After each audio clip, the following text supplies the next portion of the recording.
नमस्कार। इस वीडियो में हम चर्चा करेंगे कि उड़द की खड़ी फसल में हम कौन सी बड़ी गलतियां करते हैं जिसकी वजह से हमारी उड़द की फसल फेल हो जाती है। इस साल उड़द वर्तमान समय में अलग अलग स्टेज में है। किसी ने तो बोया ही है, किसी का छोटा है, किसी का फूल के आसपास भी आ गया है।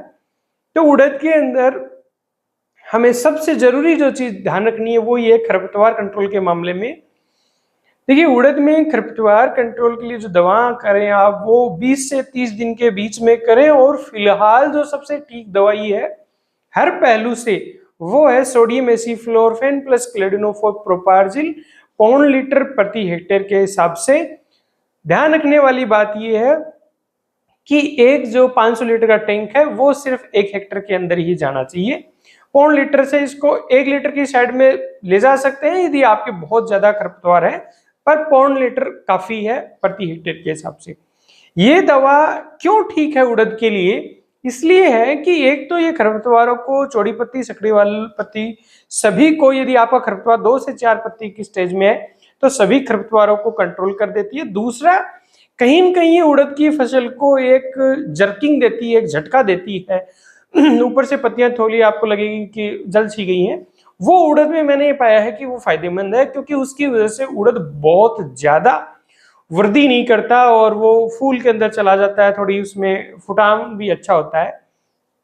पर जो जहां तक डोज की पर्टिकुलरली बात है तो वो ध्यान रखने वाली बात ये है कि आपकी उड़द की फसल मान लो छोटी है तो आपका डोज है वो नीचे की साइड ही रहना चाहिए। उड़द की फसल थोड़ी बड़ी है, पत्ते पौधे इतने बड़े हो गए कि वो सह लेंगे दवाई को, तो आप 1 लीटर वाली साइड के ऊपर जा सकते हो। एक उड़द में खरपतवारनाशी का स्प्रे करते समय बहुत ध्यान रखने की बात यह है, जो अक्सर लोग गलतियां कर रहे हैं, पिछले दिनों से मेरे को पास काफी कॉल आ रहे हैं कि हमारी उड़द की फसल खराब हो गई, हमारी उड़द की फसल खराब हो गई। वो ये है कि जब भी आप उड़द में खरपतवारनाशी का स्प्रे करें या कोई भी स्प्रे करें तो ये सुनिश्चित करें कि वो आपका टैंक है वो बहुत ठीक से साफ होना चाहिए, खासकर जिन एरिया में धान भी है।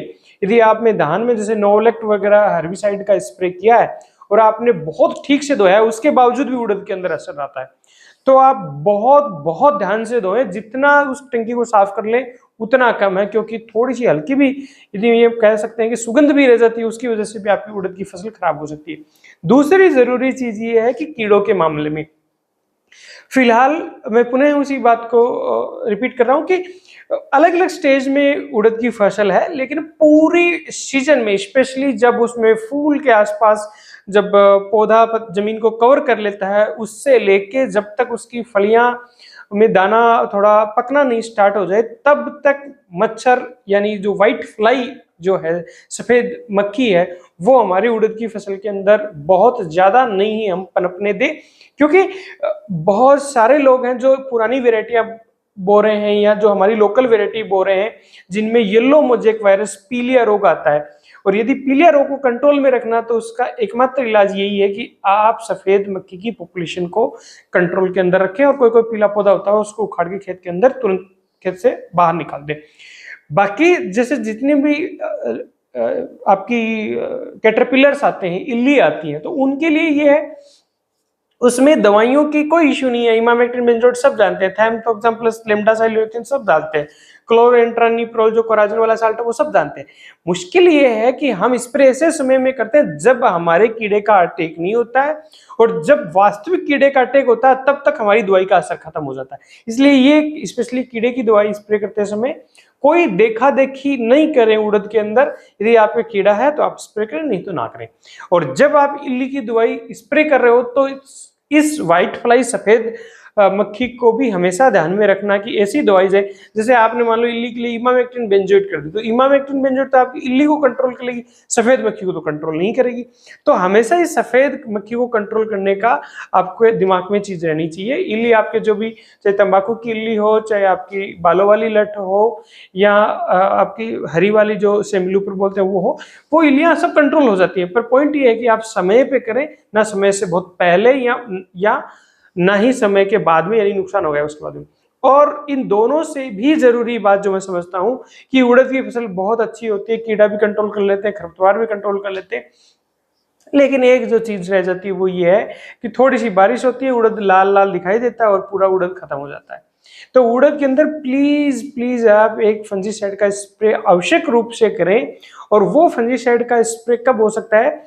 आपकी फ्लोरिंग से फूल से फल बन रहा उस समय, या फूल से फल बन गया उस समय, या जब आपका फल बना हुआ है तब भी आप स्प्रे कर सकते हैं। स्प्रे में क्या लें? टेबुकोनाजोल 25.9% 650 ml प्रति हेक्टेयर के हिसाब से, या अकेला कार्बेंडाजिम 50% WP लें। टेबुकोनाजोल लेंगे तो ज्यादा उचित होगा। एक ध्यान रखने की चीज ये है कि फूल यदि पीक फ्लोरिंग चल रही है, फूल आ रखा, पूरा खेत फूलों से पीला हो रखा है, तो कोशिश करें कि उस समय किसी भी टाइप के रसायन का स्प्रे नहीं हो। फूल से फली बन जाए उस समय हो जाए, या फूलों से पहले हो जाए। तो आपका स्प्रे भी इस हिसाब से आप प्लान करें। कई बार क्या होता है कि हम खरपतवारनाशी दवा स्प्रे करते हैं, उससे पूरी तरह से खरपतवार कंट्रोल नहीं होता है। खासकर सकड़ी पत्ती का खरपतवार बच जाता है तो हम देखते नहीं, तुरंत कर दें, फूल पे कर दें, खरपतवार को कंट्रोल कर लें। पड़ा रहने दीजिए उसको। फूल से जब फली बन जाए, फूल पूरे फली में सेट हो जाए, उसके बाद में उनके कंट्रोल के बारे में जो भी एजिल या आपको सकड़ी पत्ती के लिए कोई खरपतवार नाशी करना है तो उसका स्प्रे करें। उम्मीद करता हूँ इस जानकारी से आपको कुछ क्लियरिटी मिली होगी। आप चैनल पे नए हैं तो प्लीज इसे सब्सक्राइब करें, खुद लोगों के साथ शेयर करें, और बाकी लोगों को भी मोटिवेट करें कि इस चैनल को सब्सक्राइब करें, और आप अपने व्हाट्सएप स्टेटस पे भी इसको लगाएं प्लीज। Thank you.